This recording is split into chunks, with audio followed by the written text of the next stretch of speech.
ছোট্ট একটা শিশু যার হাতে থাকার কথা ছিল বই, খেলনা আর রঙিন স্বপ্ন। আজ সেই শিশুর নাম শুনে কাঁদছে পুরো বাংলাদেশ। রামিসা, একটা ছোট্ট নাম, কিন্তু আজ সেই নামের সাথে জড়িয়ে গেছে ভয়, কষ্ট আর হাজারো মানুষের ক্ষোভ।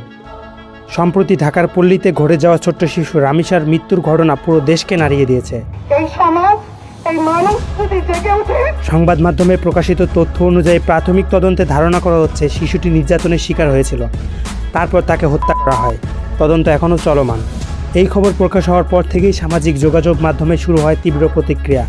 হাজারো মানুষের একটি প্রশ্ন, এই দেশে কি শিশুরা সত্যিই নিরাপদ? ভাবুন তো, একটা ছোট্ট শিশু যে ঠিকভাবে পৃথিবীকেই চিনতে শেখেনি, সে কিভাবে এমন নিষ্ঠুরতার শিকার হয়?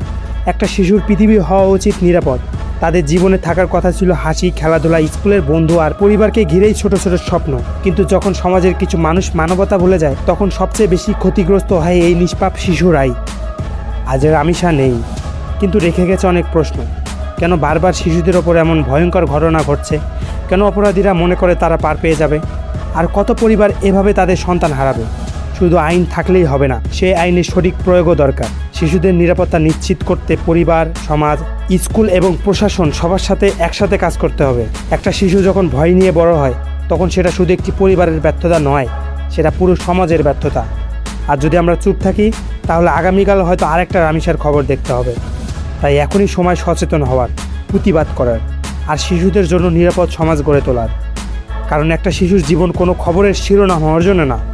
একটা শিশুর জীবন মানে একটা পরিবার, একটা স্বপ্ন, একটা ভবিষ্যৎ।